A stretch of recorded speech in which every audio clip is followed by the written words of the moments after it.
when Jeff Hardy finally captured his childhood dream, when John Cena defied medical science and made his epic Royal Rumble return, when The Undertaker chokeslammed Edge to hell, when Randy Orton started kicking people in the head, when Chris Jericho put on a suit and transformed into the best villain WWE had seen in years, when Ric Flair said goodbye, when CM Punk won Money in the Bank, when the two biggest stars of the Ruthless Aggression era collided in a dream match. And these are just some of the things that happened in the wild year of 2008.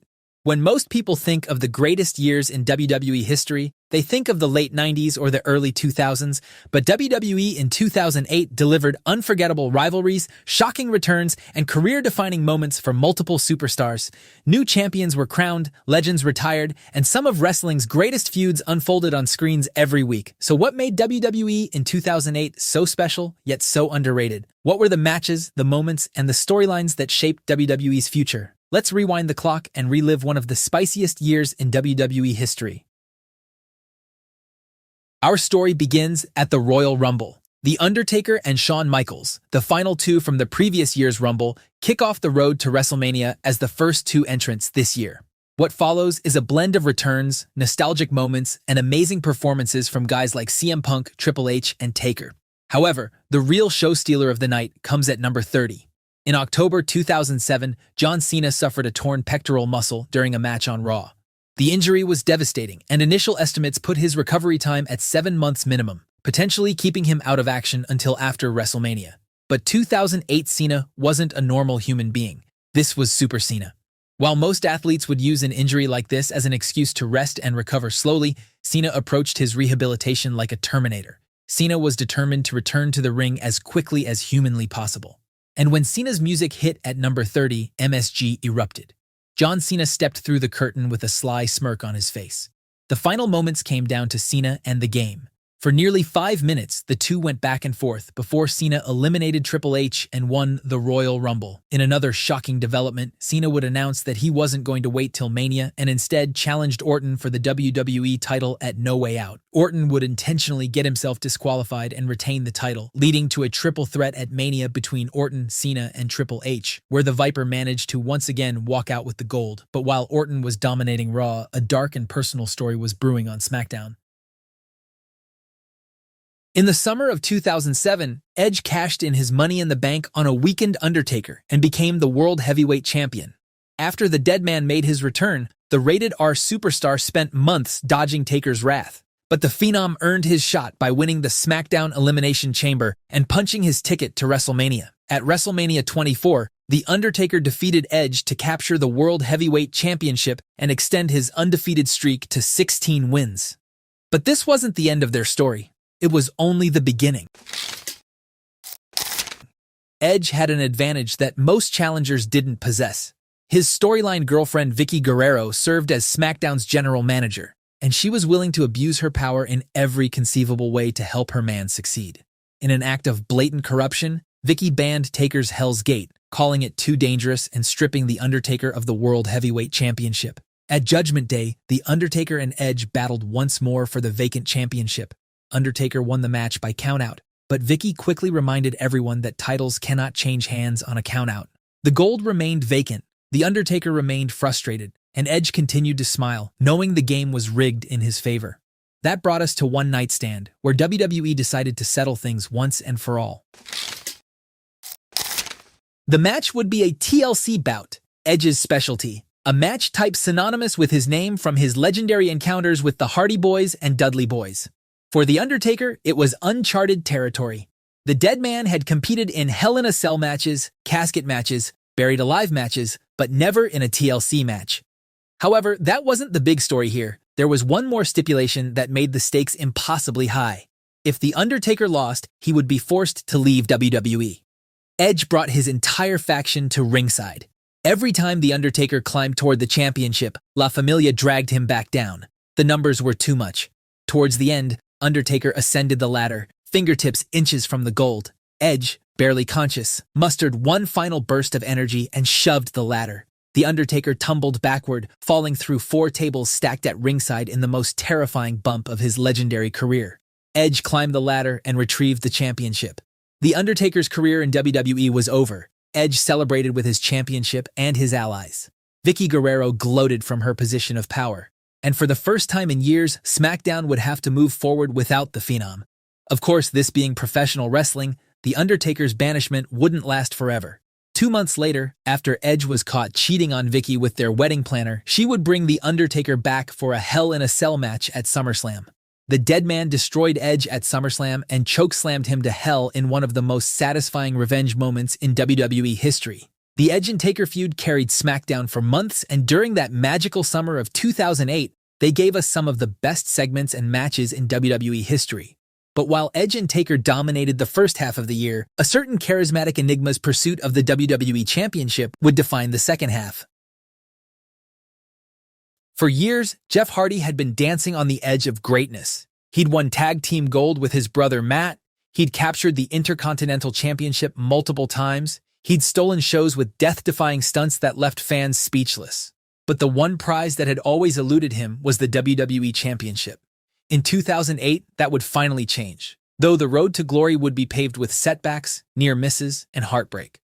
The year started promisingly when Hardy challenged Randy Orton for the WWE Championship at the Royal Rumble. For a brief second, it looked like Hardy might capture his first world title, but then Orton reversed the twist of fate into an RKO, and the dream died. However, after being drafted to SmackDown in June, Hardy found himself thrust into the main event scene on the blue brand. He competed in the championship scramble match at Unforgiven, coming within seconds of winning the gold before time expired. Then, at No Mercy, he challenged Triple H one-on-one, landing a swanton bomb that should have sealed the victory, only for the game to roll him up for a quick pinfall. The frustration was mounting. Every time Hardy reached for the brass ring, it slipped through his fingers.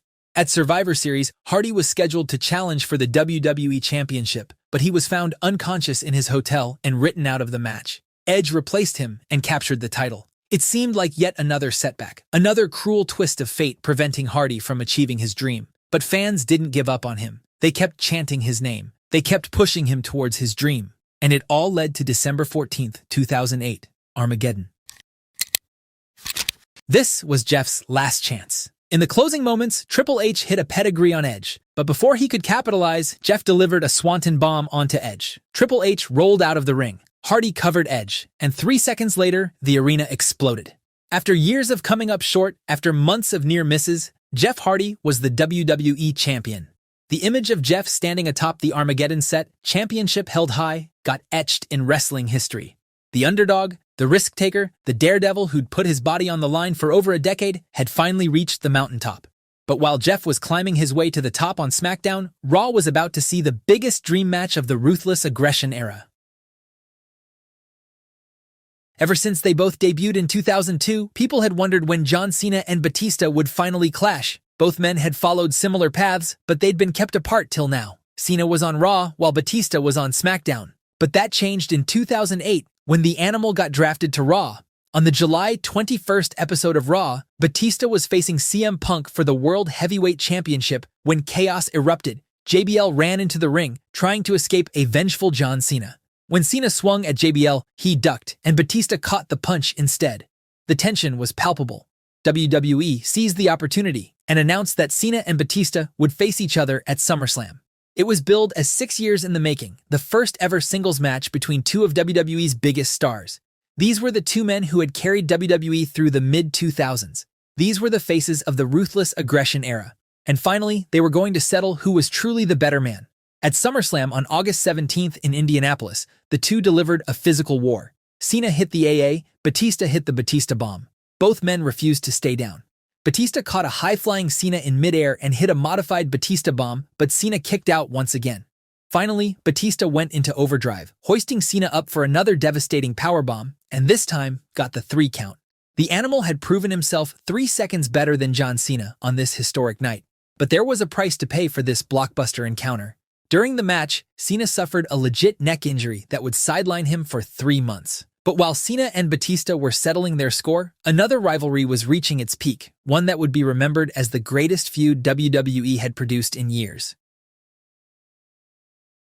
Chris Jericho versus Shawn Michaels, hero versus idol, truth versus perception. And by the summer of 2008, it had transformed into something far darker and more personal than anyone could have anticipated. The seeds were planted months earlier when Jericho served as special guest referee for the Batista vs. Shawn Michaels match at Backlash. In that contest, Michaels faked a knee injury to gain an advantage, ultimately hitting sweet chin music on Batista to steal the victory. Jericho was disgusted. This was his hero, the man he'd idolized his entire career, resorting to lies and manipulation. The fans still cheered for Michaels anyway, which only infuriated Jericho more. On an episode of Raw, Jericho invited Michaels onto his talk show segment, The Highlight Reel, only to grab Michaels and drive his head face first into the Geritron 5000. He traded in his leather jacket and jeans for tailored suits. He spoke with precision and confidence. He became a villain who believed he was the hero of his own story. At the Great American Bash in July, the two met in what became one of the bloodiest matches of the year. Jericho systematically targeted Michaels' injured eye, beating him so severely that the match had to be stopped by referee decision. Michaels disappeared from television for a month. Then, at SummerSlam, he returned with his wife Rebecca to announce his retirement. The eye injury was too severe, he explained. His career was over. But Jericho interrupted the emotional moment, demanding that Michaels admit it was all Jericho's doing. Words were exchanged, tempers flared, and when Jericho swung at Michaels, HBK ducked, and Rebecca took the punch. Jericho had crossed a line that shouldn't be crossed. Michaels' retirement was forgotten. He was coming back for revenge. At Unforgiven, they met in an unsanctioned match. For 25 minutes, they destroyed each other in what became one of the most violent encounters of the modern era. Michaels battered Jericho so badly that referees were forced to stop the match. The Heartbreak Kid had his revenge. But Jericho's night wasn't over. Later that evening, after CM Punk was attacked and unable to compete in the World Heavyweight Championship Scramble match, Jericho took his place, and despite being beaten within an inch of his life earlier, he won the championship. In a single night, Chris Jericho had gone from the lowest point of his career to the highest. The feud culminated at No Mercy in October with a ladder match for the World Heavyweight Championship. Jericho retrieved the championship, proving once and for all what he'd been saying all along. He wasn't Shawn Michaels. He was better. The Wrestling Observer would later name their ladder match as Match of the Year. Jericho won Wrestler of the Year, and the feud itself was recognized as Feud of the Year. Both Michaels and Jericho have since called it some of the best work of their careers. But while these major storylines dominated the headlines, 2008 was also defined by several other memorable moments that shaped WWE's landscape. Like CM Punk winning the Money in the Bank briefcase and cashing in on Edge to become World Heavyweight Champion, only for Randy Orton to punt him in the head and make him vacate the title. The year also saw the emotional WrestleMania match between HBK and Ric Flair when Shawn Michaels kicked the Nature Boy into retirement. Santino was comedic gold, William Regal won King of the Ring, and Big Show got punched by Floyd Mayweather. When the calendar flipped to 2009, WWE had fundamentally changed. The transition to the PG era was complete. But 2008 proved that WWE could still tell compelling stories, create new stars, and deliver unforgettable moments even with the PG-era restrictions. From John Cena defying medical science to The Undertaker vs. Edge, to Jeff Hardy finally capturing his childhood dream, to Chris Jericho vs. Shawn Michaels, 2008 was a year that was emotional as well as unpredictable. Looking back now, it stands as one of the most underrated years in WWE history, a transitional period that successfully bridged the gap between the ruthless aggression and the PG era, building wrestling's future while honoring its past. And speaking of wrestling history, check out this video next about the entire history of pro wrestling from the 19th century to present day.